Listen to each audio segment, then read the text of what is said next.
orientation for Street Youth Ministry for volunteers. I'm glad you are here. We're going to cover these things today. It will help you know what we do, help us all pull together towards the same goals, and help you know how and what's expected in volunteering. We serve clients who are street dependent and young in Austin. Our average age is 23. There's no lower age. We cut off around age 28. More than half our clients were in foster care. A third are women. Some travel frequently, often by freight trains. Others are more local. They're all invisible and unwanted, and as a result, pretty mobile within our city.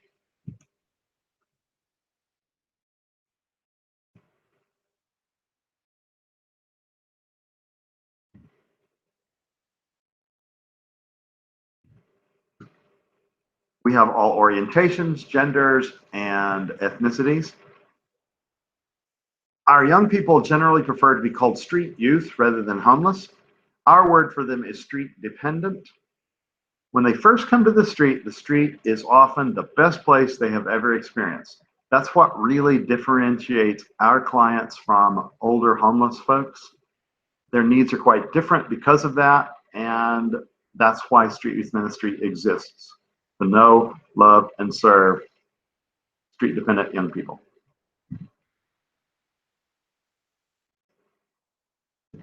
We do lots of things.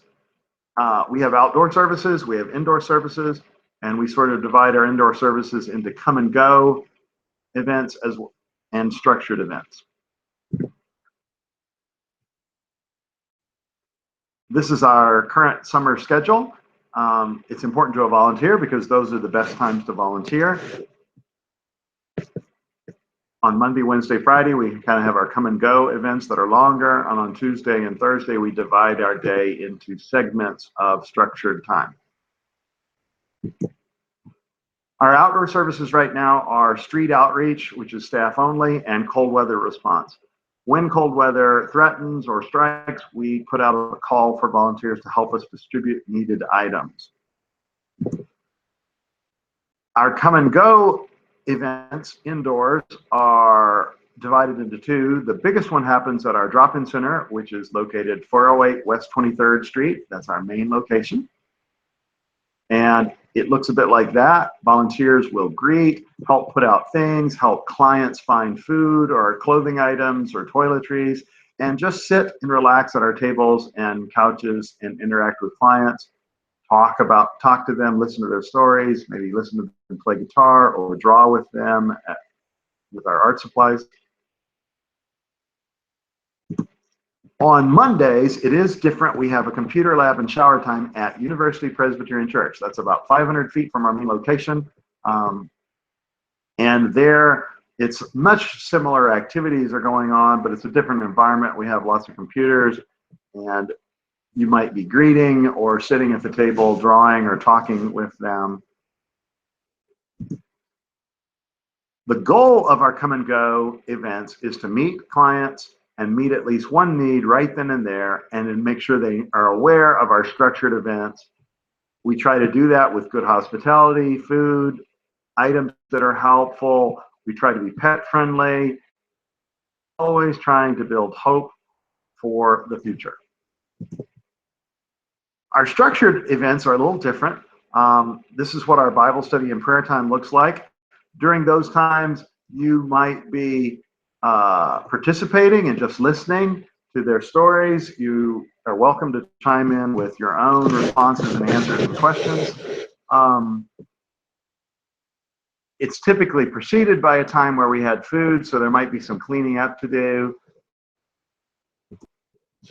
We have art group twice a week, and they can get food there as well as sit and draw, and so it's a really good time to encourage our clients' creativity. Structured events are to help our clients grow. We try to have a defined start, middle, and end, although some days are a little more chaotic than others. We are all practicing transitions from the street to indoors. We are encouraging on-time arrival time, but we're not too strict. We're able to give a little bit more individual attention to our structured times.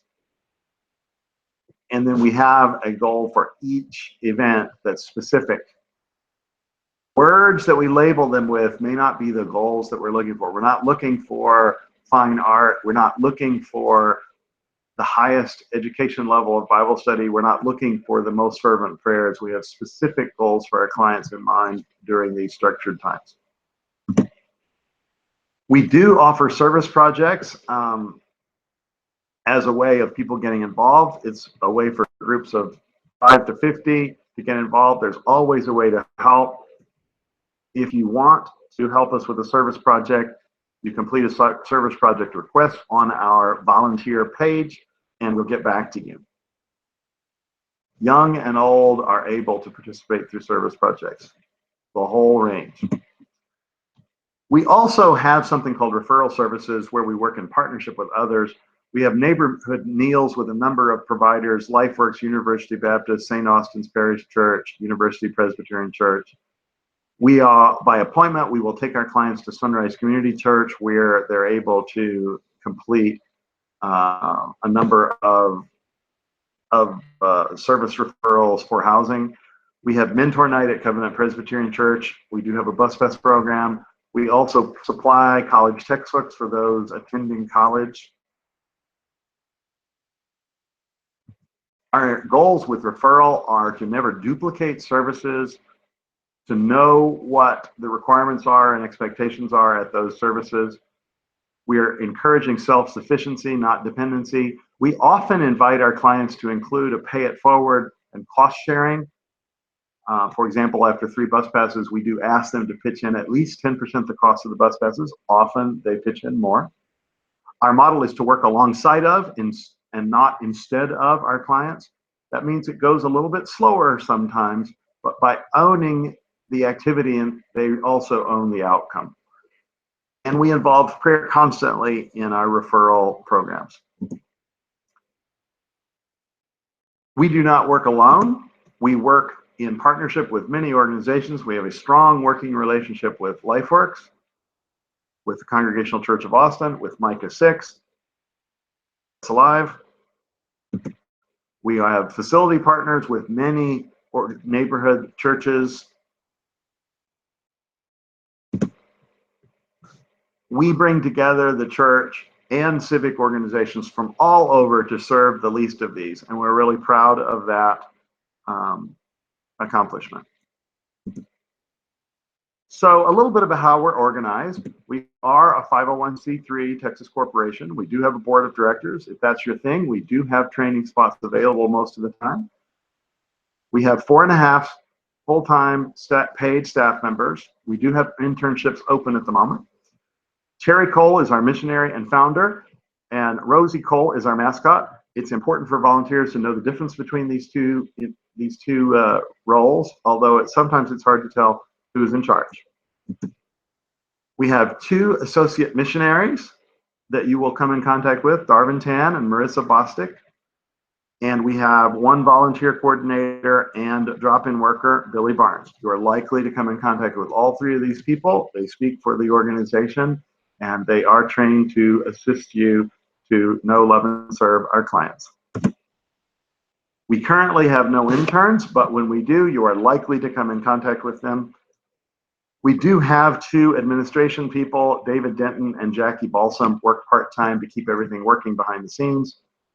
It's not likely you'll come in contact with them, but know that they are there. We were founded in 2008.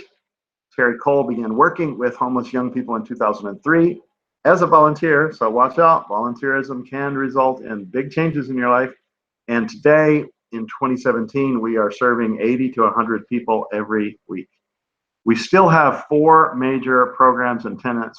We have activities that allow us to walk daily with the youth. We employ solid and effective social work techniques. We are transparent with real and relevant Christian witness into the lives of our young people. And we do involve our community and neighbors to raise awareness that street youth have special needs and are awesome people. Sometimes our clients and volunteers ask, what do we expect of our clients? We are willing to build into our clients' lives when they want more stability, more sobriety, reconnection with God, and finding a faith home. We track these goals, and we know that involving ourselves with our clients in deep conversation and lots of hours means much more likelihood of achieving these goals. So, as a volunteer, we do have policies and procedures that we ask everyone to follow. It's important. Why do we use volunteers is a really good question. It is not to save money. Everyone has different gifts and skills that our staff does not have, and we would like to bring those into play. And everyone who comes to Street Youth Ministry out of love for our clients in their eyes. And all of these things work together to leave our clients with a key question. Why did the volunteers come to help? They seemed very nice. They're different than many adults we have encountered in my life. Maybe I should rethink my outlook. So you are playing a very important role no matter what you do at Street Youth Ministry. Volunteers have a huge impact. You can see the list here. It's almost $50,000 worth of in-kind donations and more than 5,000 hours of volunteerism last year. It's really fun. Our volunteers learn a lot, they laugh a lot, they smile a lot. As a volunteer, we have 4 goals for you as well. We want you to be safe. We want this to be a sustainable, repeatable activity. We want it to have lots of impact on your life and significant meaning. And as you come back to us repeatedly, we want you to be able to grow in leadership. We do have policies. The first one and most important is boundaries. We ask that you give no cash or buy specific things for our clients. We ask that you share cigarettes only if you have enough to share with everybody. We ask that you do not return later to work with our clients outside of ministry, that you don't date them, that you don't take them home. You will occasionally run into our clients in town and they will tell us about it. So we ask you to give us a heads up and report all interactions to Terry. Here's his email address. Sometimes you may be involved in transporting clients if you're willing. Our policy is that there must always be 3 people in the car. We only use public destinations and there are no extra stops. Everyone has a camera phone these days and our clients sometimes like to have pictures taken, but we always ask that you get verbal permission before taking any pictures or videos and that you send all photos and videos to Terry. Sometimes our clients change their mind and they need to know that Terry has the ability to delete them and reach back to the volunteer who took them and say, please do not share that. We do ask that people sign up in advance to volunteer, and therefore we have a cancellation policy. We know life is busy and things change. If you're canceling before 48 hours, we have no problem with that at all. After 48 hours, we ask that you find a substitute. If you have multiple late cancellations or no-shows, it does become a problem for us, and we will need to speak with you before continuing to receive reservations from you. We encourage you to bring a friend with you when you volunteer. That's great. Occasionally we experience overcrowding. We'll let you know if that's going on. Sometimes if you can't sign up for an event that you want, we do have a wait list and can let you know if we have cancellations. More about our online sign up. You can reach our online sign up any time of the day or night. It looks like the following. You go to our calendar, which is our only event page, our only listing. It lists every event that we have. You find something on the day that might suit you. Oh, I might be interested in co-op team time, or maybe no, I think I'm more free on Tuesday at 2 for chillin'. So I'm gonna look at that. Click on it. It pops up some information, and if it sounds like you might be interested in setup, cooking, greeting, helping, or cleanup, click here, like it says, and it will pop up a new window and let you sign up for it. Click sign up. fill in the information, and hit sign up. If you'd like to, if you think you might like to repeat, you can choose other of the same events on other days of the week and sign up for those as well. That's how it goes. At that point, you will immediately receive a registration acknowledgement. Within 48 hours, 2 business days, you will receive confirmation. 1 and 3 days ahead of time, you'll get a reminder. And after the event, you will get a receipt or proof. It is fine to register a friend online. We don't mind. Regarding proof, if you need immediate proof, you must bring a piece of paper that we can sign, one of our staff members will sign at the event. We are unable to generate letters or proof after the fact. We are willing to write if you have 20 hours or more, we are willing to write a brief letter of recommendation that proves you have a certain number of volunteer hours. That is the only circumstance we can write letters of recommendation or proof of volunteerism after the fact, other than our email receipts. You need to find a way to make those work. We do provide on-the-job training. First time, you will probably simply observe and do simple jobs after reading the email that we send you. The second time, you can have more detailed training and instruction, and you'll probably spend more time talking with clients and interacting with them. After you've done the same event 3 times, you can ask us if you'd like to be part of our leadership of the events. We will give you more responsibility. Just ask. We have a debriefing policy. Debriefing is expected every single time you volunteer, no matter how many times you volunteer. If you need to leave early, please ask a staff member to debrief you early. This helps us to detect problems and correct any issues that you may have experienced. It also helps us to determine if a task is a good fit to you, and that can change over time. Please let us debrief you every time. It's 3 simple questions, and please don't be annoyed that we need to do this.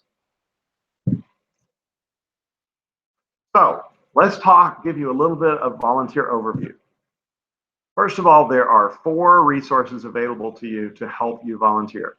The first is our volunteer page. It looks like this. You go to the top of our web page and click for volunteers. It has a frequently asked question, helps you find certain events, lets you know how we're doing on certain things.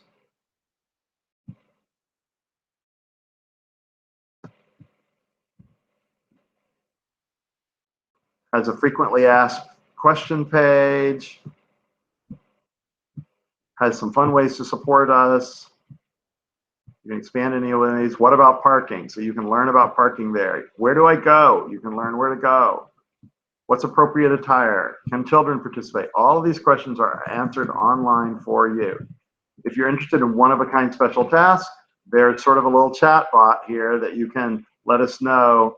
We list certain things that we need done, and you can reply and say, hey, I might be interested in that. So